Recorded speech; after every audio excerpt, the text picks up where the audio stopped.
Olá pessoal, nessa aula de dispositivos lógicos programáveis vamos tratar sobre o fluxo de projeto.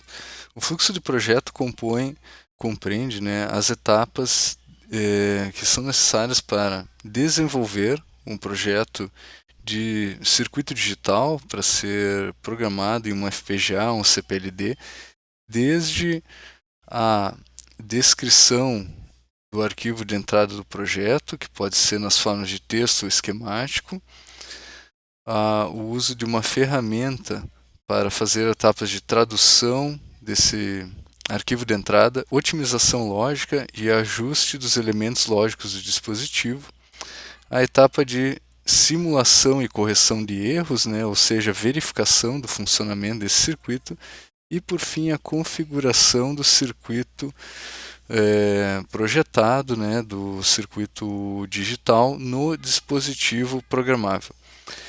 Essas etapas são feitas utilizando ferramentas de EDA em inglês, Electronic Design Automation, que é um conjunto de softwares utilizados para gerar o arquivo de programação do DLP.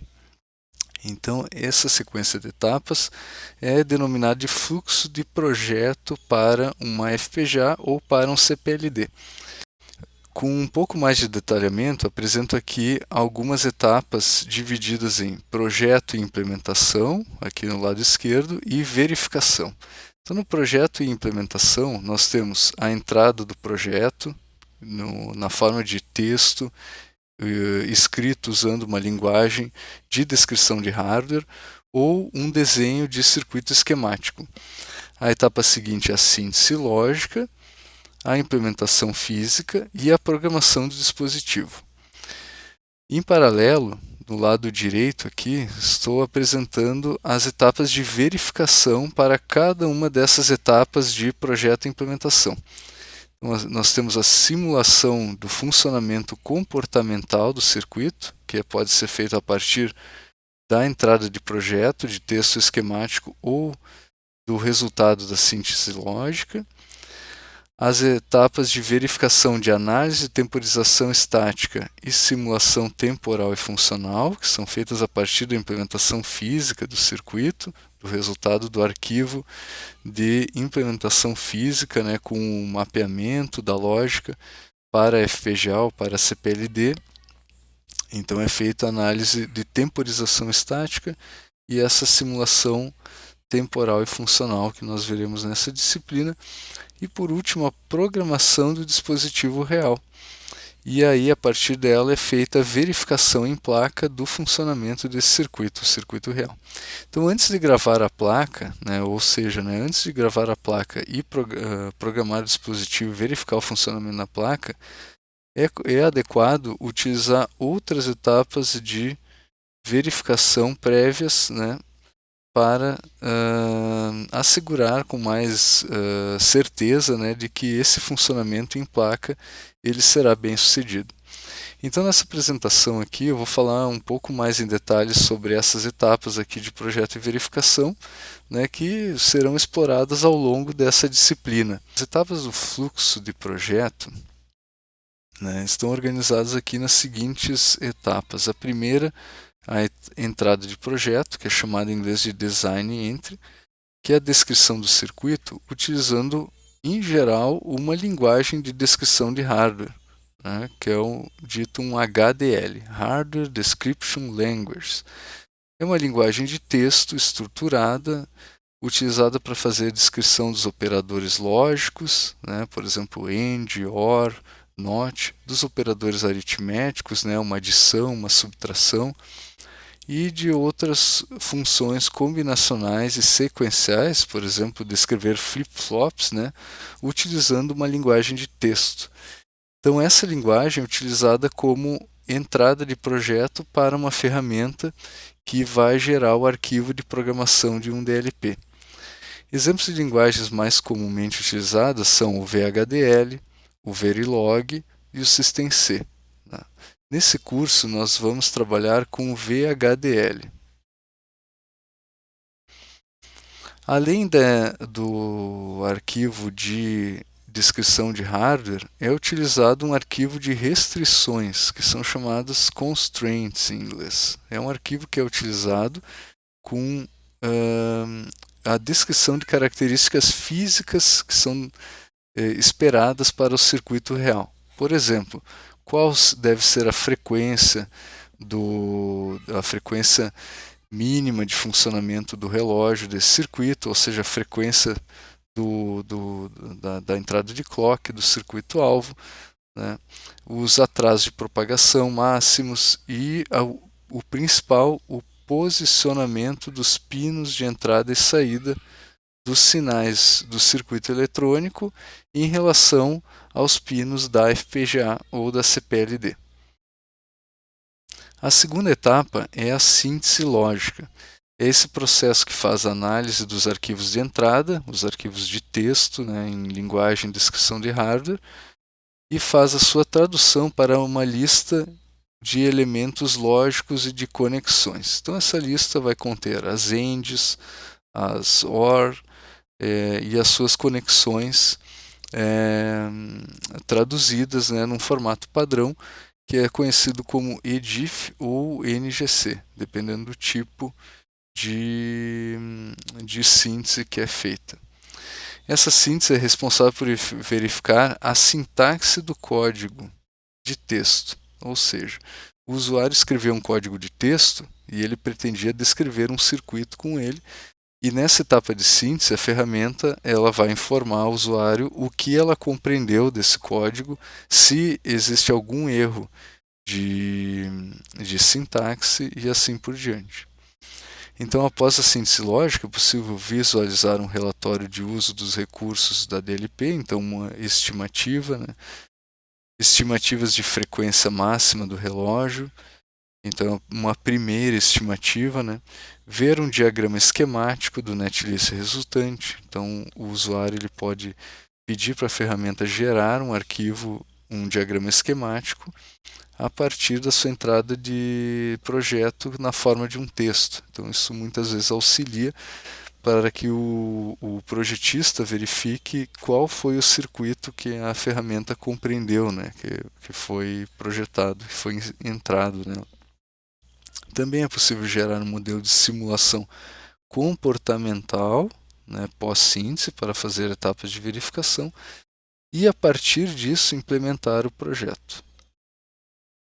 Então, a terceira etapa aqui é essa chamada implementação física, né? Ou seja, a gente traduz do arquivo EDIF ou NGC, traduz para os recursos disponíveis na FPGA ou na CPLD. Então, dependendo do fabricante, né, se é o Xilinx, Altera, FlexLogic, a ferramenta que fará a implementação física, ela vai utilizar esse resultado, né, da síntese para essas etapas aqui. Primeiro, fazer uma tradução, né, converter o netlist gerado, né, para a linguagem utilizada pela ferramenta. Então, por exemplo, o Xilinx, aqui eu citei, mas pode ser outro fabricante como a Altera. Vamos escrever aqui. É um outro grande fabricante de FPGAs. A etapa seguinte é o mapeamento, então vamos alocar as funções, né, que foram utilizadas, geradas no netlist, EDIF ou NGC, né? Depois da tradução, essas funções vão ser alocadas para elementos lógicos disponíveis no dispositivo-alvo. Então, a FPGA vai ser composta de LUTs, multiplicadores, somadores, blocos de memória, né, embutidos e assim por diante, né? Então há os flip-flops, né? Então a etapa de mapeamento vai ser essa conversão desses arquivos nessas funções disponíveis no dispositivo-alvo. E por último, o posicionamento. Então nessa etapa a ferramenta ela vai decidir quais serão as LUTs utilizadas, quais slices, quais blocos lógicos, né? Quais elementos internos da FPGA vão ser utilizados. Então eu vou fazer a ferramenta faz a distribuição desses elementos e configura os canais de comunicação entre eles, né? Então, o que é chamado de roteamento. Essa etapa, por exemplo, é chamada de placing route. Em algumas ferramentas é o posicionamento e roteamento dessa lógica e das conexões. Então, após a implementação física, é possível fazer a configuração do dispositivo, que é essa última etapa do projeto. A configuração ou a programação, programar os bits dentro da FPGA ou da DLP, da CPLD. Então, o arquivo de configuração é denominado de bitstream, esse é o nome do arquivo de configuração, ou seja, o fluxo de bits.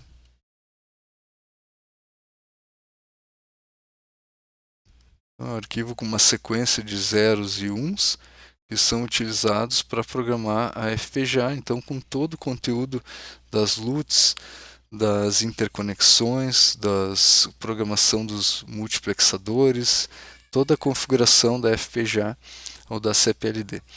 Esse bitstream ele é carregado, né, através de um canal serial de comunicação que é chamado de JTAG, né, para a FPGA. Então esse canal está embutido dentro das FPGAs e na placa de programação, né, na placa de utilização, geralmente nós temos um conector e um programador que faz essa comunicação com a interface JTAG da FPGA. Então essa última etapa da implementação, né, do fluxo de projeto. E em paralelo dessas etapas são feitas as etapas de verificação, com esse objetivo aqui de assegurar o correto funcionamento do circuito. Então, desde o início da parte de projeto e implementação, quando se começa a descrever o circuito, é feita uma primeira verificação, que é a simulação comportamental. Então, é feita a partir dos arquivos de entrada, por exemplo, do arquivo VHDL, ou desse arquivo pós-síntese, né, que é o EDIF ou o NGC. Então, também é possível fazer simulação comportamental. Após essa primeira simulação, é feita a simulação temporal, que é realizada após a ferramenta ter feito o posicionamento e roteamento do projeto no dispositivo-alvo. Então, essa simulação ela vai incluir os efeitos dos canais de comunicação, dos canais de multiplexação que existem dentro da FPGA, da distância entre os elementos que são posicionados dentro da FPGA, vai considerar toda essa informação para gerar essa análise de tempo do funcionamento mais realístico do circuito que vai ser implementado no DLP. Também é possível fazer análise de temporização estática, né, para verificar se esses requisitos de frequência foram atingidos. Então, utilizando a informação de capacitâncias do circuito, as capacitâncias parasitas, né? E por último, depois de programar o DLP, né, então é feita a verificação em placa. Então aí o usuário verifica se o circuito está funcionando adequadamente.